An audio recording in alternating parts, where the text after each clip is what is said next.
Wir haben uns selbst beschenkt und haben uns gedacht, wir zeigen euch heute mal, was wir für uns selbst bzw. für die Stadt gekauft haben. Und ihr seht, wir sind noch immer in Weihnachtsstimmung. Da ist das sehr pflegeleicht. Ich habe sie gefragt, was sie von mir zu Weihnachten will. Sie hat 4 Buchstaben gesagt. Was das heißt, könnt ihr euch jetzt denken.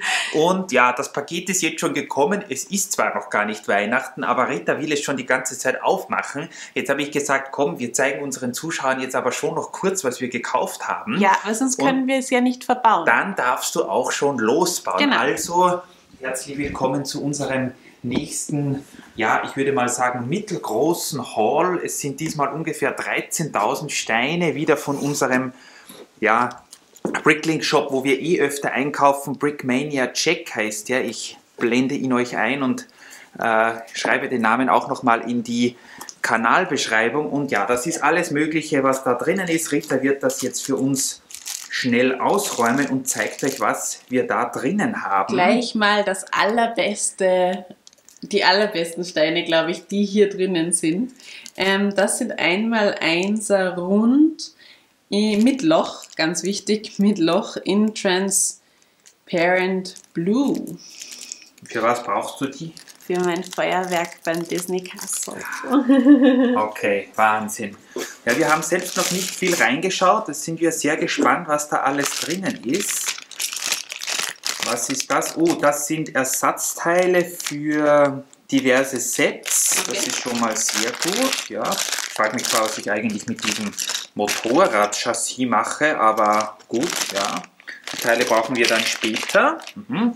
Das ist was für ein kleines Mock, welches wir vorhaben. Genau. Da bin ich auch schon sehr gespannt drauf. Das ist aber noch ein Geheimnis, kommt aber sehr bald, hoffe ich. Steine, einmal 3er in weiß und in Grün. Lime Green und einmal 6er sind ja auch dabei. Dann haben wir einmal 3er In Tan, Genau. ja. Plates, die wir, glaube ich, noch für unseren Strand brauchen. Diverses Terraforming, genauso die 1x1er hier. Genau. Das heißt, beim Strand drüben wird auch noch ein bisschen aufgehübscht. Das soll nicht so flach aussehen. Da wird sich, Rita hat sich die gewünscht, dass sie da noch ein bisschen nacharbeiten kann. Oh, weißt du auch, was das ist? Die hast du dir gewünscht. Genau. Das sind wie so Tiles, aber die ein bisschen rund sind.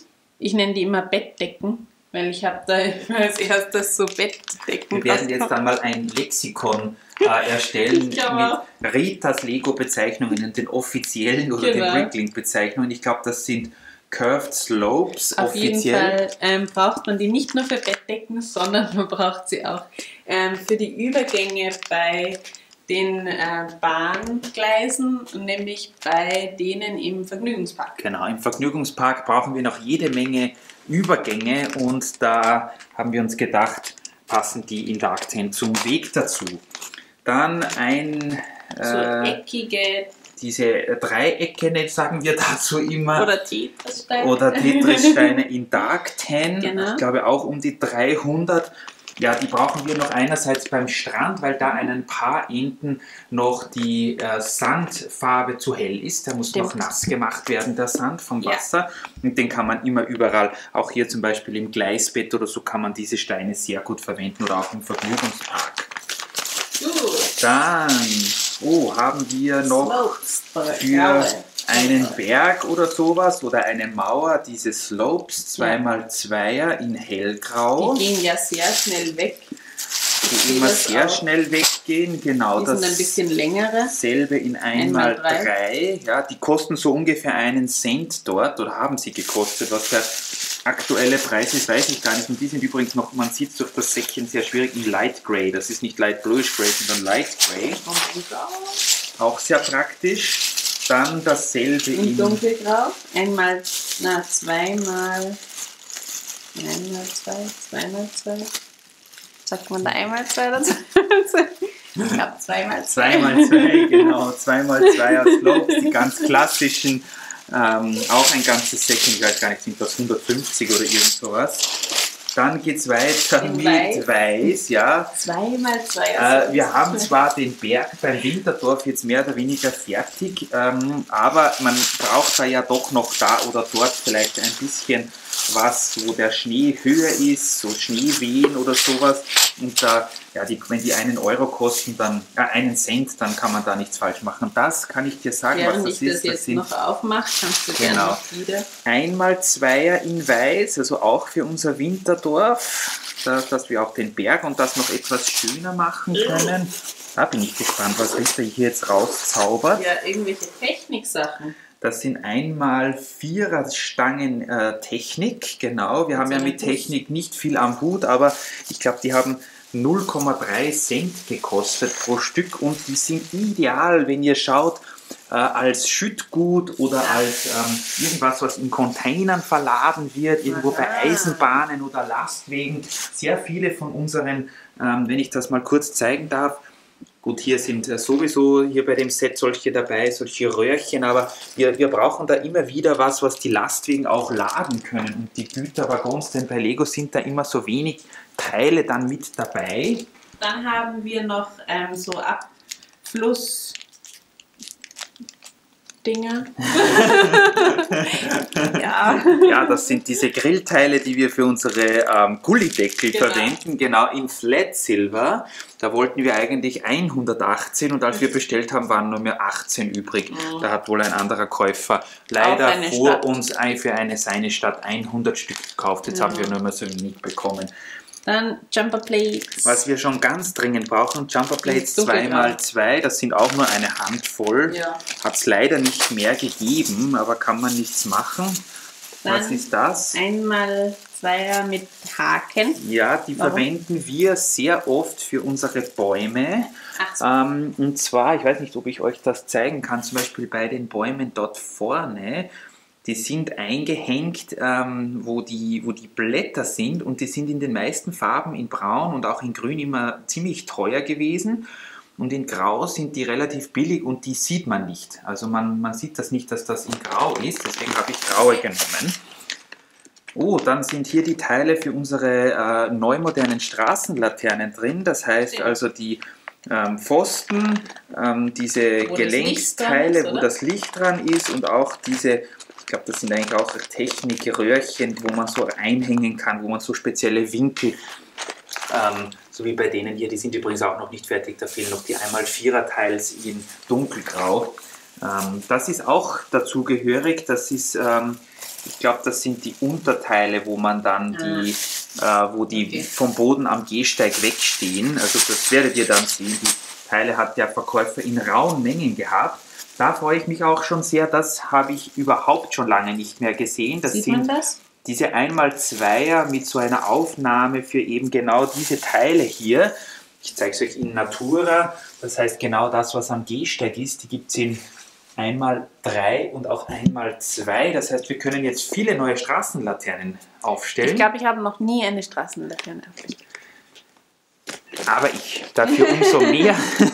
Und da werden wir sicher demnächst wieder mehrere aufstellen können. Oh, ja, dann zwei in Rotbraun. In Dunkelrot, genau. Die sind auch sehr billig gewesen. Und da habe ich mir gedacht, ja, zwar nur eine Handvoll, aber die kann man vielleicht irgendwo im Vergnügungspark bei der Apokalypsburg oder sowas noch hinstellen. Dann natürlich, du hast wieder ein paar Figuren bestellt, das sind aber relativ viele doppelte. Übrigens, meine Mutter ist extrem begeistert von diesem Oberteil. Ich weiß nicht, ob man das gut sieht. Warte, ich gebe es raus. Für das Winterdorf nämlich. Der Pullover ist das, der Pullover des Vaters. Moment. Sie liebt diesen Pullover. Ich weiß nicht, wie viele jetzt schon verbaut sind. En masse, also es ist wirklich, glaube ich, alle, die wir hatten, weil ihr gefällt der so gut. Dann ist es gut, dass wir von dieser Figur, ich glaube, 3 Stück bestellt haben. Und sonst hast du großteils Frauen bestellt. Genau. Da du ja noch Frisuren wolltest. Wir haben hier noch so eine Strandfrau und so einen Typen mit einer Kappe, der aber kurze Hosen anhat. Ja, die Figuren waren auch so ungefähr um 1 Euro pro Stück. Die kann man schon mal mitnehmen und es sind schöne Mich wundert eigentlich, dass du nur so wenige Figuren bestellt hast. Naja, ich habe ja. Glaube ich nur zwei. um die 10 oder so, da warst du wirklich sparsam. Dann haben wir Cheese Slopes in dunkelblau. Die wir noch für unser Meer brauchen. Da fehlen nämlich zum Teil noch einmal Einser. Oh, ich glaube 3000, wie heißen die? Wassersteine. Wassersteine, auch wieder in dunkelblau. Ja.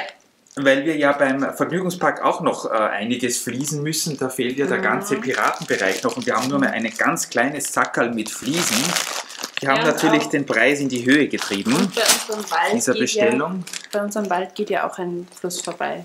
Vielleicht brauchen wir da auch noch was. Da brauchen wir sicher auch noch Wasser. Genau, und jetzt kommen so die großen Posten mit vielen Steinen. Oh, diese Holz-Optiksteine in Medium Nougat, die finde ich auch sehr schön. Wie viele sind das? Ja, die sehen immer so appetitlich aus. Wie so ein weihnachtlicher Schokoladekeks. Da würde ich auch am liebsten reinbeißen. Ich glaube 350 von denen hier. Die haben nicht einmal 4 Cent gekostet. Das ist relativ billig. Dann endlich wieder. Vielleicht habt ihr jetzt ein Déjà-vu. Wir haben vor kurzem mal genau dieselbe Menge dieses Teils in die Luft gehalten. Es sind auch Teils, einmal Zweier in Dark Bluish Grey für unsere Gehsteige. Und sie gehen so schnell weg. 5000, ja. Die haben natürlich, das ist ein Großteil dieses Sets, oder Hauptaugenmerk haben wir auf die gelegt, da der Verkäufer da immer sehr viele hat. Und ich glaube zum Preis von ungefähr 2 Cent pro Stück. Also die haben wir unbedingt gebraucht, da wir jetzt ja auch die Straßen in der Peripherie immer weiter fließen und da haben wir nur mehr ganz wenige davon, also brauchen wir davon unbedingt was. Das ist sicher auch für die Straßenlaternen, oder? Das sind einmal Zweier in, ja genau, Gelb. Trans Yellow, die brauchen wir auch für unsere Laternen. Also wie gesagt, die sind noch nicht fertig, da kommt oben drüber noch eine einmal Vierer Fliese, genau, eine Teil und dann mit dem Licht und die sind uns auch ausgegangen. Ja. Sehr gut. Ich habe gerade geschaut, ich glaube, da hinten ist aufgehört. Die fehlen da noch, aber die habe ich schon bei Lego bestellt, die sind leider noch immer nicht gekommen. Keine Ahnung, wo die wieder sind. Das sind solche Übergänge. Wir haben ja ein paar Bahnübergänge, wo wir noch keine, wie soll ich sagen, keine Übergänge haben, keine Überfahrten für die Autos und die braucht man immer. Die hat der Verkäufer gehabt für auch ungefähr, glaube ich, 80 Cent oder 75 Cent pro Stück. Da habe ich 12 bestellt. Ich glaube, bei diesen neuen Straßenplatten, die jetzt kommen, werden solche Teile auch sehr oft vorkommen, oder? Ja, so ähnliche. Ich weiß nicht, ob es die sind, aber so ähnliche auf jeden Fall. Da sind wir schon gespannt. Übrigens, weil irgendwer gefragt hat, ob wir jetzt das System komplett umstellen. Ja, klar. Wir machen uns jetzt dann gleich daran, unsere gesamte Stadt auf die neuen Straßenplatten umzustellen. Nicht. Nein, wir lassen das so, wie es ist. Und die beiden letzten, das sind unsere eigentlich die fast Lieblingssteine von uns beiden in der letzten Zeit. In Hellgrau und auch in Dark Tan. Ich weiß nicht, diese Mauersteine, die gehen weg, das kann man sich gar nicht vorstellen. Wir haben da letztens schon im Lego Store welche gekauft. Dann haben wir schon mal ungefähr diese Menge gekauft. Ich glaube, das sind jetzt 1000 Stück von jeder Farbe. Aber man kann sich gar nicht vorstellen, wie schnell die weg sind. Und Rita wollte eigentlich ja in ihrem Vergnügungspark auch noch Zäune bauen, dass die Leute nicht auf die Bahngleise fallen können. Und die sind so schön, weil irgendwie ist es auch, vielleicht liegt das an unserem Licht, ich weiß es nicht, aber wenn man irgendwie aus einer speziellen Perspektive reinschaut, wie zum Beispiel eben bei uns bei diesem Zaun, den wir hier vorne haben, dann schauen die fast aus, wie wenn sie golden wären. Ja, also die haben so einen leichten Schimmer, der gefällt uns sehr gut. Deswegen muss ich sagen, ich war auch immer ein großer Fan von diesen Mauersteinen in Dark Tan und ich habe halt diese hellgrauen auch dazu genommen, weil ich mir gedacht habe, als Mauer, vielleicht auch hinten, wo der Bauernhof aus ist und dann der Vergnügungspark anfällt, vielleicht stellen wir da einfach eine Mauer auf. Ich habe mir schon gedacht, irgendwie werden wir uns das überlegen, was wir da machen. Ja, wir wollten euch das einfach mal zeigen. Vielleicht noch ein ganz kurzer Blick in das Säckchen, was wir euch ganz am Anfang nur ganz kurz gezeigt haben. Kannst du da vielleicht für uns noch mal kurz reinschauen? Das interessiert sicher unsere Zuschauer, was wir da ersatzteilmäßig noch bestellt haben. Ich frage mich ja, was das für ein Schild ist. Upsala. Also das, was da jetzt heruntergefallen ist, der hat leider auch nicht mehr gehabt, der Verkäufer. Baumstammteile, wie Rita immer dazu sagt, allerdings in dunkelbraun, 3 Stück, ja, da werden wir wahrscheinlich nicht weit kommen. Aber was Dann ist was Interessantes, und zwar brauchen wir dieses Set bei so einer Snowboarder Halfpipe. Die sind schweineteuer. Ich glaube, da kostet so eine Slope kostet fast 6 €. Aber eigentlich ohne den Pickel, oder? Und ja, genau, der Aufkleber ist da nicht dabei. Ich weiß gar nicht, das ist ja sowas von Star Wars, wenn ich mich nicht täusche. Ich habe keine Ahnung. Weiß nicht, ist das Ahsoka? Bitte schreibt es uns in die Kommentare, wenn ihr es wisst. Ja, das kommt auf jeden Fall zu dieser Snowboarder Halfpipe. Ein Fenster für die Fabrikshalle im Hafen. Da hatte ich nämlich den Fensterrahmen nur mehr in einer anderen Farbe und ich wollte ihn in hellgrau. Dann so eine Fliese diese Steine von Hartley. liebst du ja. Das sind so Ortsschilder und so, wo man sich so ein bisschen einen Wanderweg bauen kann. Genau, auch I Love Heart Lake City, das kann jemand in einen Briefkasten werfen, habe ich mir gedacht. Eine Ansichtskarte, eine Zeitung. Noch eine Zeitung. Genau, die Zeitungen haben wir ja auch sehr gerne. Die Steine haben uns auch ein Vermögen gekostet. Das sind so 2x2 und 3 hoch, so Slopes, die allerdings so in die Ecke hinaufgehen. Und wofür brauchen wir die? Und die brauchen wir, wenn ihr schaut, hier beim Arkham Asylum. Das habe ich jetzt, weil es mir besser gefallen hat, so umgebaut, dass es vom Dach her schwarz ist. Da sind ja sehr viele, hier oben auch sehr viele weiße Teile drin. Ich weiß nicht, ist das Schnee oder sieht das so im Original auch so aus? Auf jeden Fall gefällt es mir besser, wenn diese Dachteile schwarz sind, und wenn ihr schaut, hier sind noch genau 2 Teile, die weiß sind, und das sind diese beiden hier. Jetzt habe ich die nachbestellt, 2 Teile, ich glaube für über 12 €.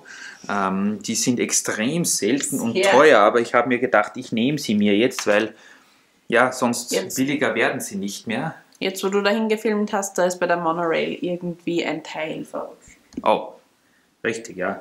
Die Stütze, ich bin mir sicher, dass du dort wieder irgendwie dagegen gerannt bist oder so. Ich weiß nicht gar nicht, ob man es sieht beim Krokodil. Genau, hier ist die Stütze etwas schief, aber macht nichts. Was haben wir sonst noch? Dann 2x2er in Dark Tan. Ja. Dann so ein, keine Ahnung. Irgend so ein Hinge-Teil, das wird auch irgendwo abgehen. Keine Ahnung, muss ich nachher auf Bricklink nachschauen. Und wie gesagt, diese beiden Motorräder oder besser gesagt Trikes, wobei ich nicht glaube, dass die irgendwo fehlen. Ich glaube, die waren auch, ich weiß schon, da glaube ich, hat eines, die haben zwar keine Räder und keine Lenkstange und nichts, aber da hat eines ungefähr 1,5 Cent gekostet. Da habe ich mir gedacht, die können ja irgendwo vielleicht am Schrottplatz oder so stehen. Das ist sicher kein großes Problem. So, jetzt habt ihr im Schnelldurchlauf ungefähr 13.000 Teile gesehen. Ihr wisst jetzt wieder, an was wir arbeiten. Vielleicht haben wir mittlerweile ja, wenn ihr das Video seht, schon am ein oder anderen Projekt mit diesen Steinen weitergearbeitet. Was sagst du dazu, Rita? Ja, es gibt viel zu tun.